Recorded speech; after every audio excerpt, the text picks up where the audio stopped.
सिर्फ 52 लाख की बात नहीं है, सिर्फ बिहार की बात नहीं है, महाराष्ट्र में इन्होंने चीटिंग की।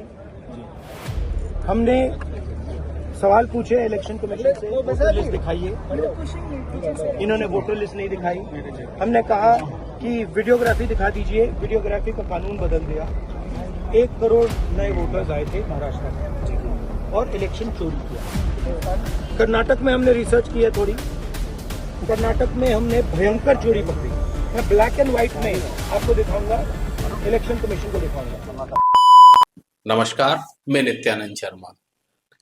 पिछले कुछ महीनों से बिहार चुनाव जब से तय हुए हैं तब से एक विशेष बहस छिड़ी हुई है राजनीतिक कि एसआईआर जो है बिहार में मतदाता सूची का जो विशेष गहन पुनरीक्षण चल रहा है उसमें चुनाव आयोग जो है वो निष्पक्ष नहीं है, समय गलत चुना है, ऐसा विपक्ष का आरोप है। शुरुआत में आरोप जरूर ऐसे लगे और न्यायालय सुप्रीम कोर्ट तक ये बात पहुंची विपक्ष की ओर से।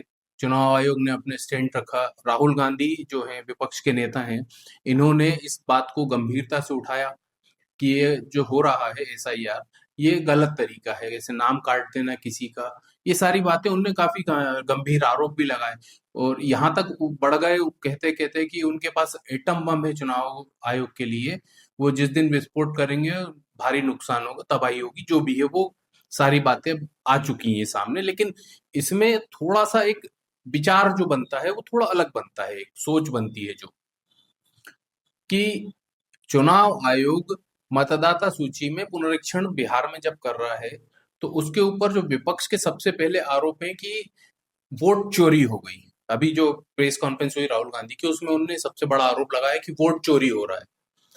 अब ये वोट चोरी हो रहा है तो एक चीज इसमें सबसे पहली जो क्लियर नहीं हो रही है वो ये कि 2019 लोकसभा के जो परिणाम आए थे उसमें कांग्रेस को 52 सीटें मिली थी और बीजेपी को 303 मिली थी और 350 प्लस के आसपास ये इनका एनडीए गया था। अब 2024 में लोकसभा चुनाव हुए, मोदी जी या पूरी एनडीए का कह लें, भाजपा का कह लें, इनने दावा किया था कि हम 400 के पार आएंगे। हुआ क्या सबके सामने है, 99 सीटें, 52 से बढ़कर 99 सीटें कांग्रेस की आ गई और जो 400 का दावा करने वाले लोग थे उनकी सीटें 240। अब अगर वोट चोरी हुआ है तो अभी किसने कर लिया ये सवाल है। अब ये सवाल का जवाब आप खुद ढूंढ लीजिए, कमेंट में भी बता सकते हैं कि जिसकी सीटें बढ़ गई वो चोरी कर रहा है या जिसकी घट गई वो चोरी कर रहा है। ये एक बात हुई। दूसरा इसमें सबसे बड़ा पॉइंट कि वास्तविकता जो है वो कहाँ पता चलेगी। बड़े बड़े नेता जो कभी अपने बंगलों से या एसी रूम से बाहर नहीं आते, जमीन पे काम नहीं करते, उनके ही वोट घट रहे होंगे, स्वाभाविक सी बात है। जब भी वो चुनाव हारते, चुनाव हारने में या चुनाव लड़ने में या चुनाव को सबसे नजदीक से देखने का काम सबसे ज्यादा मतदाता जो है वो किसके क्लोज रहता है, जो एक बूथ पे काम करने वाला कार्यकर्ता होता है, जमीनी स्तर का कार्यकर्ता, चाहे वो किसी भी दल का हो सकता है, राजनीतिक दल का, कांग्रेस भाजपा से कोई वो नहीं, लेकिन कार्यकर्ता सबके पास है। जिसके पास अभाव है वो चुनाव अपना लूज कर जाता है, हार जाता है। अब चुनाव अगर हो रहा है, जिस दिन मतदान हो रहा है उस दिन चुनाव बूथ पे बैठने वाला जो कार्यकर्ता है वो पूरी वास्तविकता को बारीकी से समझा सकता है, जिसमें सुबह 6 बजे से जिस दिन जब मतदान केंद्र ओपन होता है तो वो वहां पे पार्टियां बीएलए ये अपने प्रतिनिधि के रूप में वहां चुनाव केंद्रों पे, मतदान केंद्रों पे भेजती हैं और वहां पूरी प्रक्रिया जो है उनके सामने होती है। ईवीएम मशीन जो ओपन होने से लेके क्लोज होने तक एक एक मतदाता को वहां बैठे हुए जो बीएलए हैं किसी भी राजनीतिक दल के, चाहे वो बीजेपी, कांग्रेस, सपा, बसपा, एनीवे किसी भी हो सकते दल के हो सकते हैं, वो अगर नहीं जानते हैं तो चैलेंज कर सकते हैं कि ये फलाना मतदाता जो आए हैं ये यहाँ नहीं रहते या इनका नाम मतदाता सूची में है या नहीं। तो इस बारे में जो ज्यादा जानकारी दे सकते हैं जमीनी स्तर पे काम करने वाले बूथ लेवल के कार्यकर्ता, तो आज हमारे बीच में है महेंद्र वर्मा जी, जिनसे हम जानेंगे कि एक्चुअल में बूथ के ऊपर किस तरीके का माहौल रहता है, किस तरह की व्यवस्था चुनाव आयोग के द्वारा की जाती है और वास्तविकता की चोरी किस चीज की हुई, वोट की हुई या जिनके पास कुछ नहीं उनकी बातों की चोरी है। या पूरा भ्रम? तो महेंद्र वर्मा जी, सबसे पहले तो इसमें आपसे मैं जैसे जानना चाहूँ, हमारे दर्शक भी इसको यही जानना चाहेंगे, वोट चोरी क्या है? देखिए क्या है कि बड़ा विषय लेकर आए हैं नेता प्रतिपक्ष राहुल गांधी। वोट चोरी, वोट चोरी क्या? उन्होंने इस बात में मंथन किया, जैसे चुनाव आयोग ने उनसे कहा कि शपथ पत्र दे। मैं आपको बताऊं, वोट चोरी बेसिक नहीं हो सकती। उसका रीजन ये है कि भारत सरकार का निर्वाचन आयोग श्रीमती इंदिरा गांधी से पहले जवाहरलाल नेहरू के समय से चुनाव कराता आ रहा है। वोट चोरी जब नहीं हुई तो वोट चोरी आज कैसे हो सकती है? पॉसिबल नहीं। देखिए क्या है, पर्यावरण की दृष्टि से बैलेट पेपर का छपना बंद हुआ, उसके एवज में ईवीएम आ गई। ईवीएम आई तो ईवीएम आने के साथ में प्रक्रिया चुनाव आयोग ने अभी बहुत सारी चेंज की नहीं। जैसे चुनाव आयोग निश्चित तौर से सभी पार्टियों का बीएलए और बीएलए 1 और बीएलए 2 निर्धारित करता है।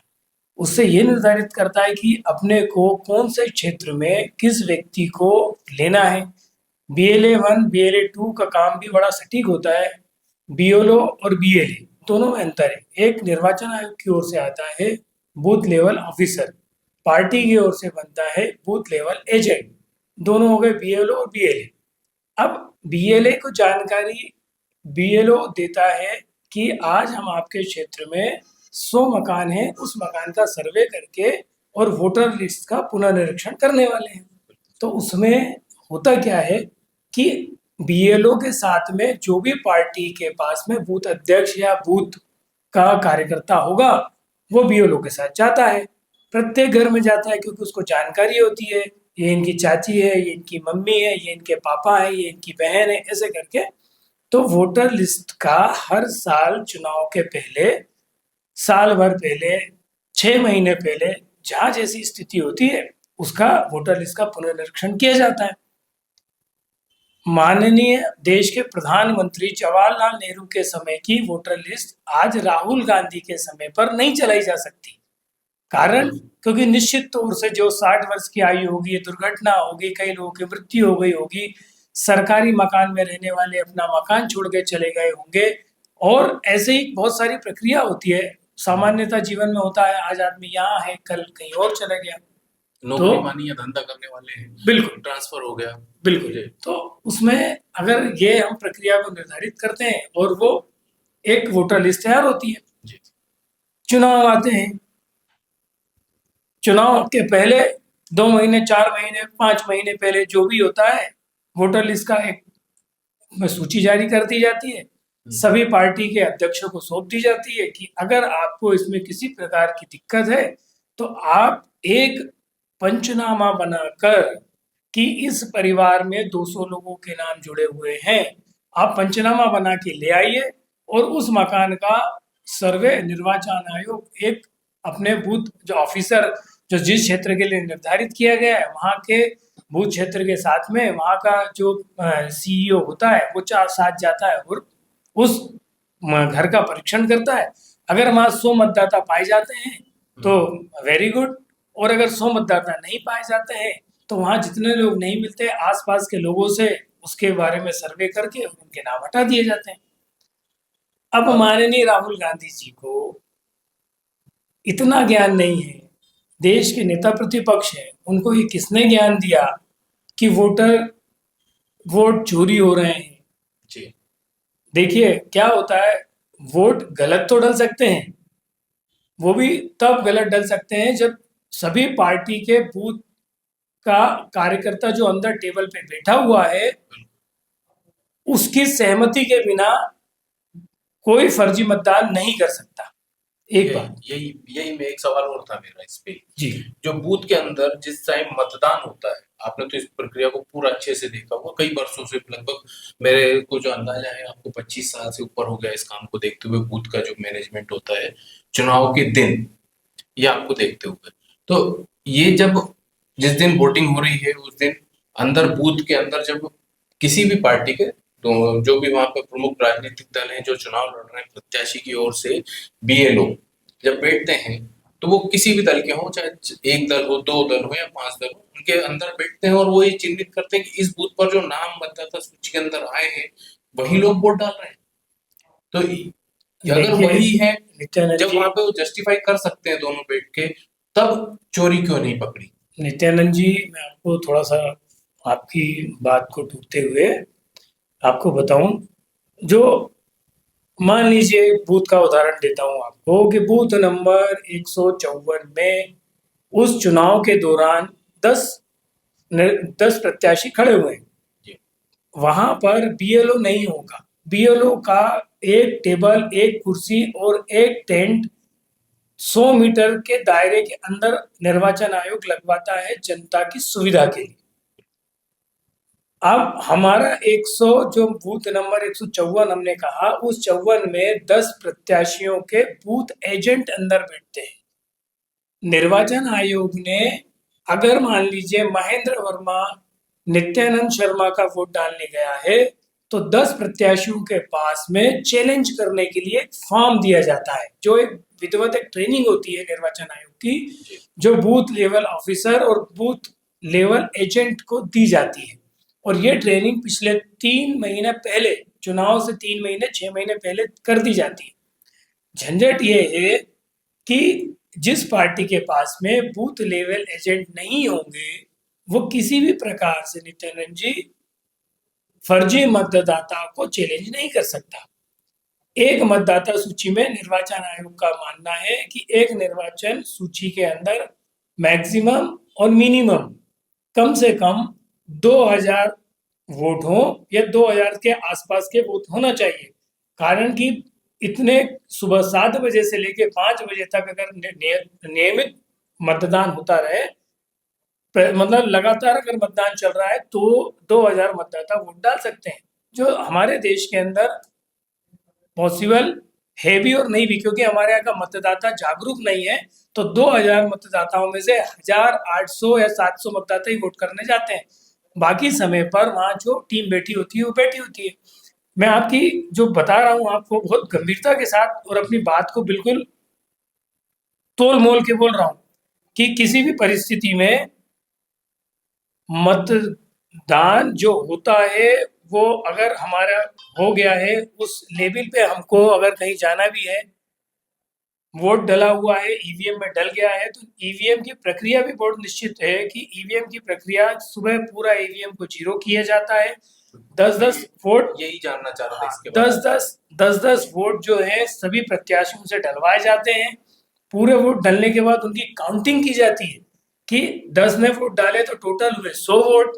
उस 100 वोट में से किस प्रत्याशी को कितने वोट डले, निर्वाचन आयोग का जो अधिकारी होता है, वो अधिकारी बहुत ही सरल, सहज और निष्पक्ष आदमी बैठा होता है। वो 10 प्रत्याशियों के वोट सभी से कहता है कि आप 1 से लेकर 10 तक में वोट डालिए, 1 से लेकर 10 तक, यानी कि सभी को 10-10 मत वोट डालने के लिए बोलता है और अपने सामने उस मत को डलवाता है। फिर ईवीएम को जीरो किया जाता है। ईवीएम को जीरो करने के बाद बाकायदा उसमें सभी के सिग्नेचर होते हैं ईवीएम को लॉक करने के बाद, और लॉक करने के बाद उसकी प्रक्रिया निश्चित होती है निर्वाचन आयोग की। 8 बजे से मतदान प्रारंभ होगा, तो 8 बजे से मतदान प्रारंभ होता है।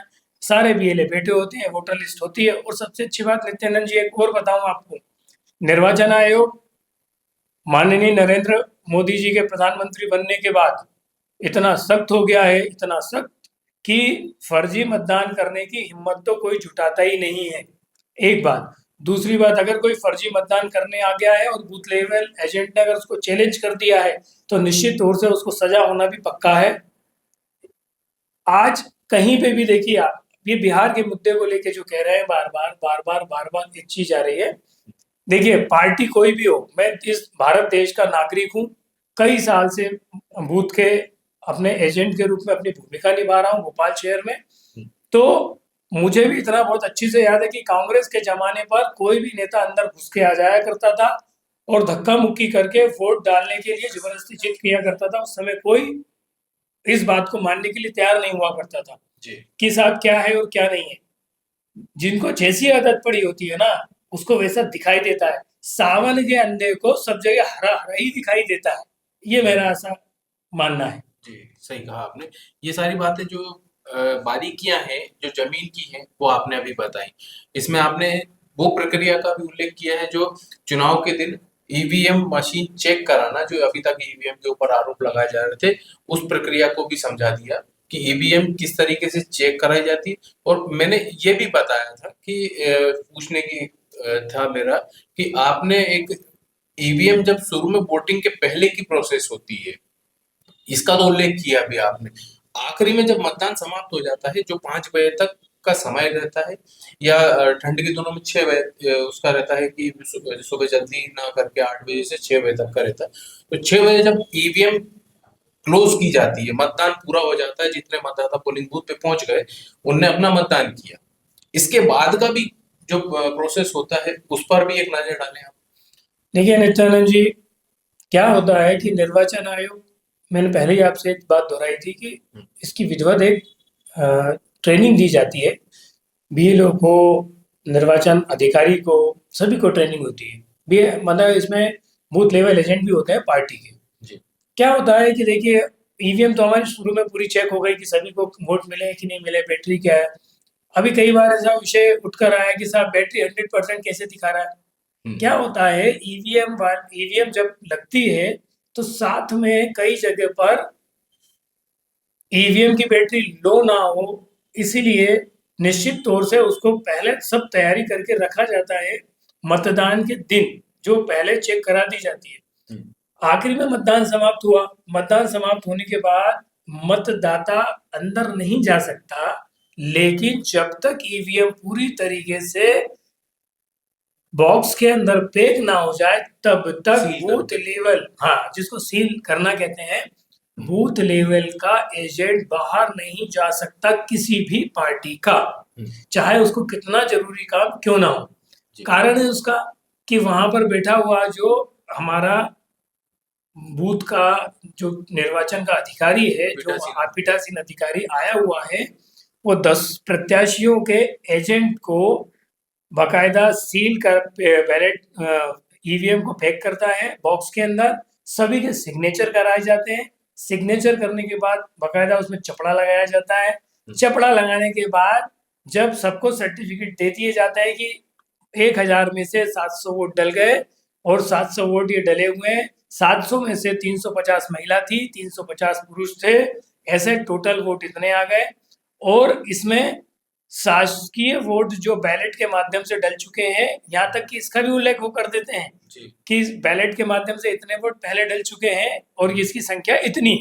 अब इतनी प्रक्रिया होने के बाद बाकायदा संबंधित थाने की पुलिस, पहले से जो वहां पर निर्धारित किया गया है सुरक्षा अधिकारी वो, और जो निर्धारित गाड़ी आई है वो, उसके साथ में पेटी को बस में रखकर स्ट्रांग रूम के अंदर जो मतलब मान लीजिए पूरी भारतीय जनता पार्टी हो गई, कांग्रेस हो गई, बीएसपी हो गई, सपा हो गया, जहां भी है, जैसे जैसे उस पोलिंग बूथ का अगर सर्वे, सारी पेटियां हो गई हैं और बस के अंदर आ गई हैं, तो वो बस रवानगी वहां से डालती है उस केंद्र से, तो स्ट्रांग रूम जहां बनाया गया होता है वहां जाता है और वहां पर सभी पार्टियों का एक अधिकारी तय होता है, वो पीएलओ के साथ में पेटियां वहां रखवाता है।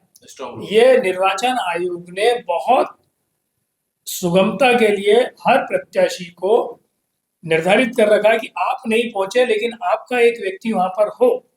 तो देखिए क्या है कि व्यवस्था बड़ी अच्छी बनी हुई है।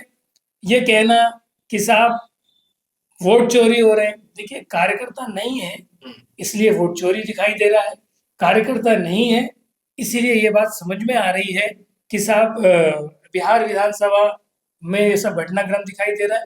ये बताएं माननीय राहुल गांधी जी कि क्या वायनाड में वोट चोरी हुए? क्या प्रियंका जी ये बता सकती हैं कि अभी वायनाड में वोट चोरी हुए थे क्या? क्या रायबरेली में अभी वोट चोरी हुए? इसके पहले स्मृति ईरानी चुनाव लड़ी थी, उस समय वोट चोरी हुए थे? क्या ये बताएं कि भारतीय जनता पार्टी की सीटें अभी लोकसभा में कम हुई हैं और उस समय वोट चोरी हुए? या देश के प्रधानमंत्री वापस नरेंद्र मोदी बन गए इसलिए वोट चोरी हुए? क्या है ये चिंता का विषय, पूरी देश की जनता इसमें थोड़ा सा रुचि भी ले रही है जी। और वोट करने के लिए जा रही है। अब जनता जागरूक हो गई है नित्यानंद जी, वोट करने जाती है। हाँ, ये चीज सबसे बड़ा विषय ये चीज़ है कि जनता जागरूक है, जनता को विकास चाहिए, जनता देश हित में वोट कर रही है। बिल्कुल।